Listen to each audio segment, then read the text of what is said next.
Hello students, how are you all? In the previous lectures we discussed about health, disease causative agent, and also we discussed the bacterial diseases, viral diseases, and we ended with protozoan diseases. In this lecture we are going to learn helminthic diseases. Helminthic diseases. The diseases which is going to be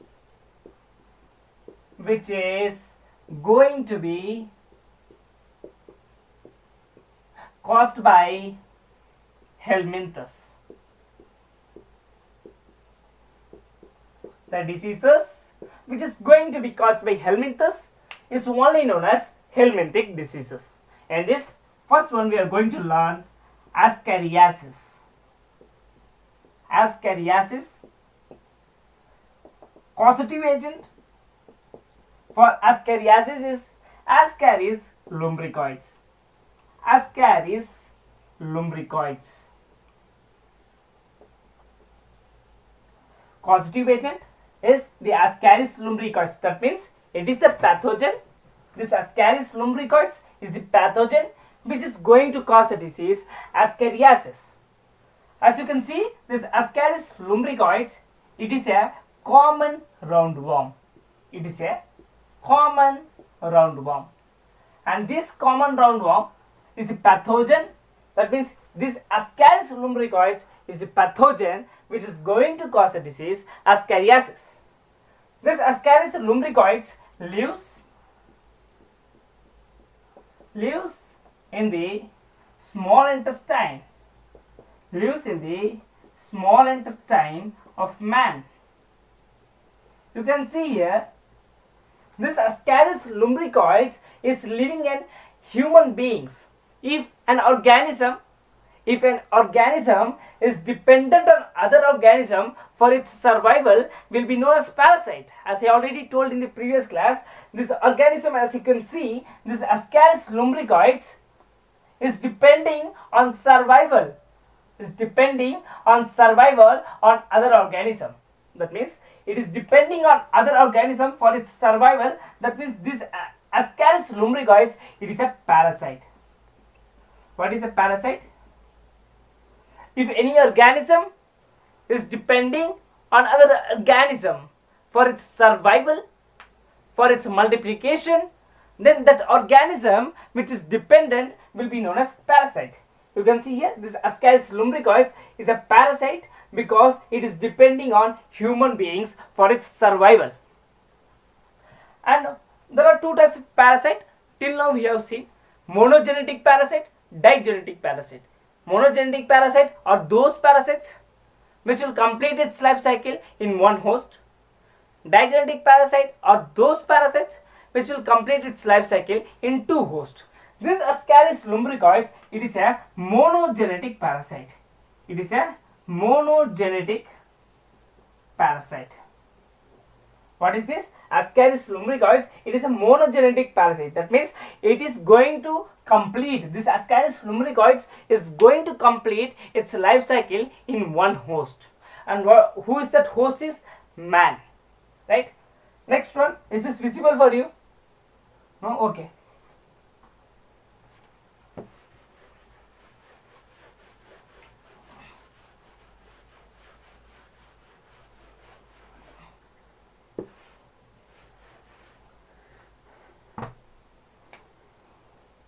Spread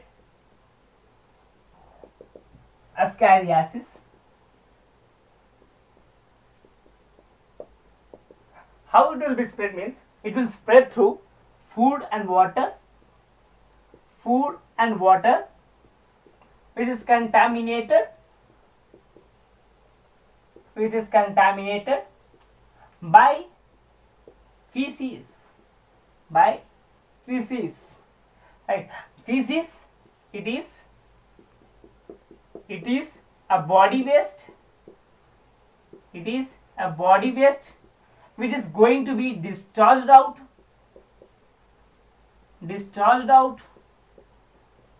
from the intestine, right? What is feces?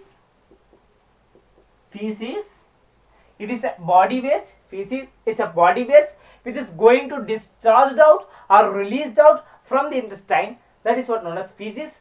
Feces also known as feces, also known as stools or excreta.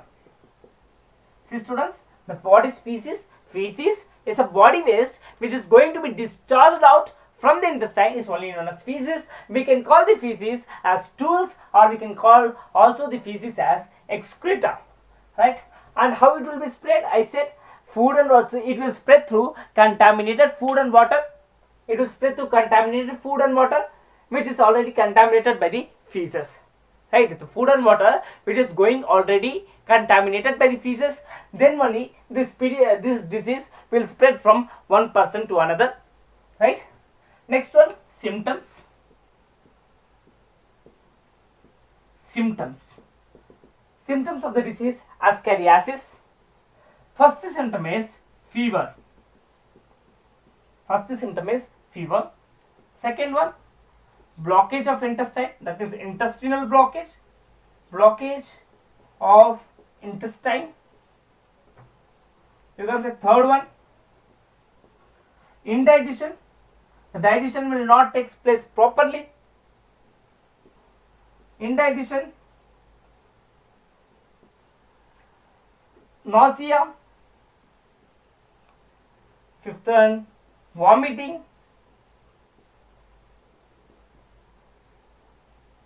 Sixth one, you can say anemia. Is this visible? Anemia. I am writing here students. I am writing the symptoms here. You can see here. I am writing the continuation here. Anemia. Some of the symptoms the ascariasis patient will develop is vomiting, anemia, fever, blockage of intestine, indigestion, nausea, vomiting, anemia, and it will also eosinophilia. It will also develop, the person will develop also eosinophilia. Eighth one is muscle weakness.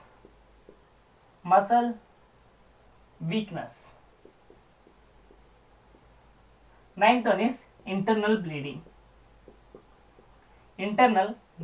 These are the 9 symptoms which will be developed by the patient who is suffering from ascariasis. What are those 9 symptoms? First one is fever. Second one is intestinal blockage, that means blockage of intestine. Third one is indigestion.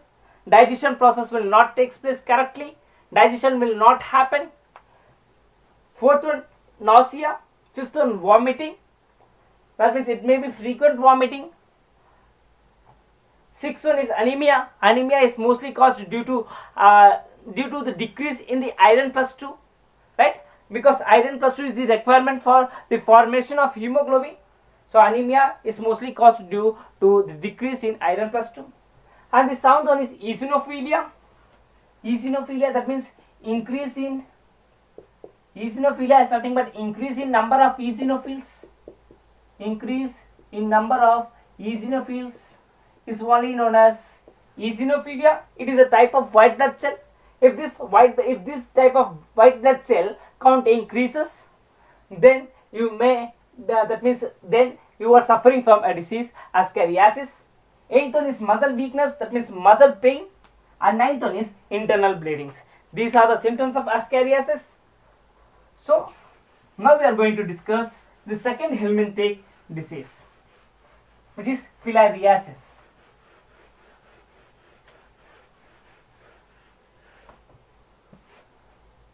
Okay, filariasis.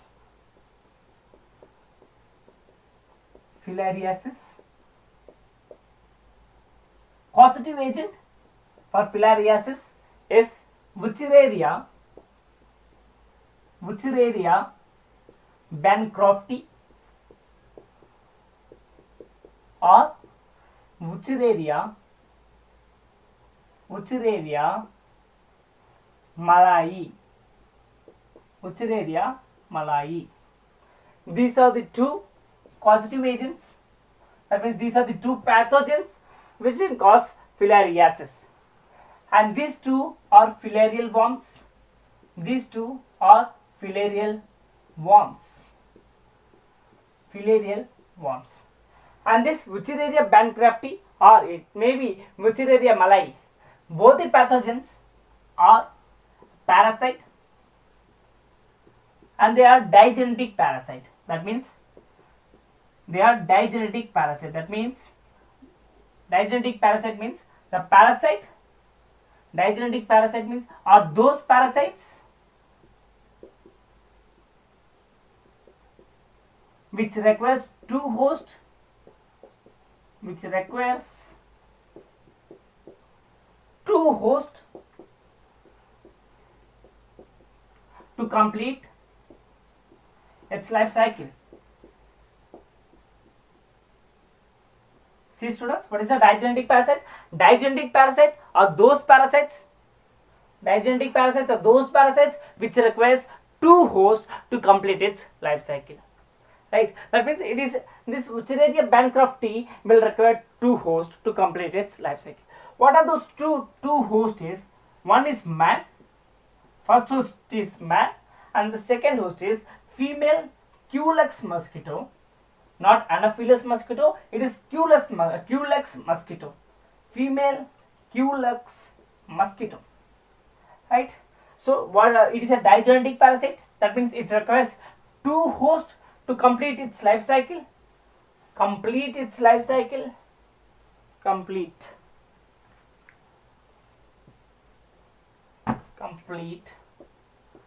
its life cycle. Yes, it requires two hosts to complete its life cycle. Who are those two hosts is? One is man and the second one is female Culex mosquito.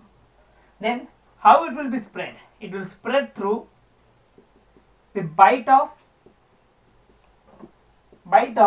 infected female Culex mosquito.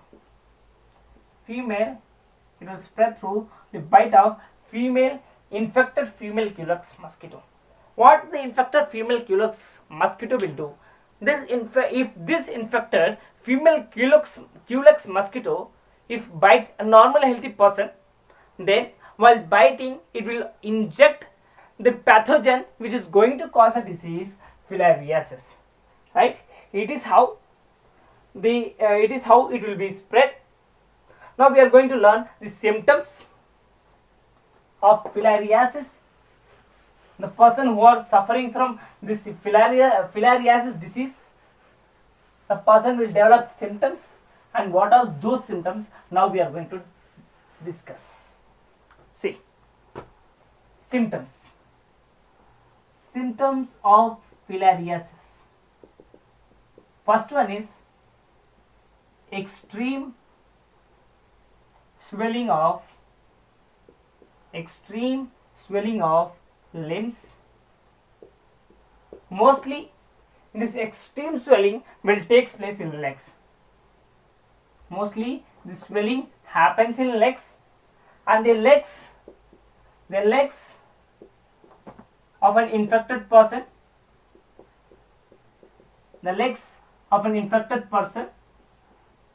resembles the leg of an elephant. Resembles the leg of an elephant. The person who is infected with filariasis, the legs of those person will resemble the leg of an elephant. So this disease, filariasis, will also commonly called as, so the disease, helminthic disease, filariasis, also called as elephantiasis. So why we are calling the filariasis as elephantiasis means the legs of an infected person who is suffering from filariasis will resemble the leg of an elephant. That is why we can also call the filariasis as elephantiasis. It is another name for filariasis. elephantiasis, right? It is the most important point. And the second one is, I think the space will not be enough for the second one. I am rubbing the first one.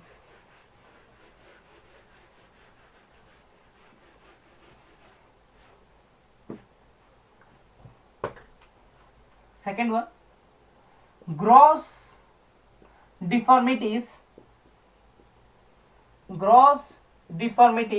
of genital organs. Gross deformities of genital organs. Deformities means it is a permanent. Deformities means it is a permanent structural deviation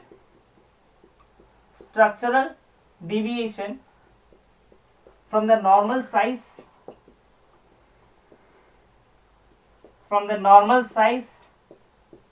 or shape.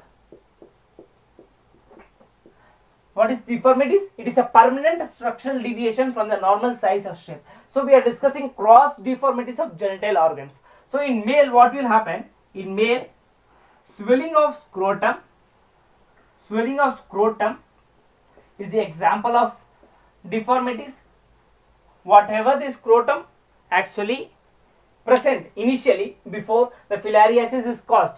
After the filariasis is caused, what will happen? The scrotum will become swollen. Once it becomes swollen, it cannot be regain its original size. Once it becomes swollen, it cannot go back to its original size or normal size. So it is permanently deviating from the normal size. That means it is a male deformity. It is going to occur in the genital organ of male in scrotum. What is the genital organ here? Scrotum. What will happen in female? In female, there will be enlargement in mammary glands. Enlargement in mammary glands. Mostly, this enlargement will happen due to the increase in fat deposition. Due to the increase in fat deposition, the mammary gland is going to enlarge. So mammary gland is a genital organ here, and the enlargement is a structural deviation from the normal size. So deformities are going to occur in the genital organs in a disease called filariasis, right? So it is all about helminthic infections.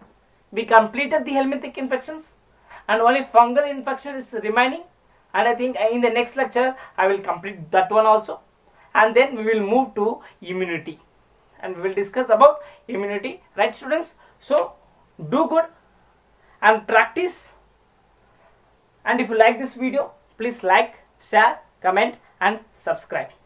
See you in the next lecture. Bye.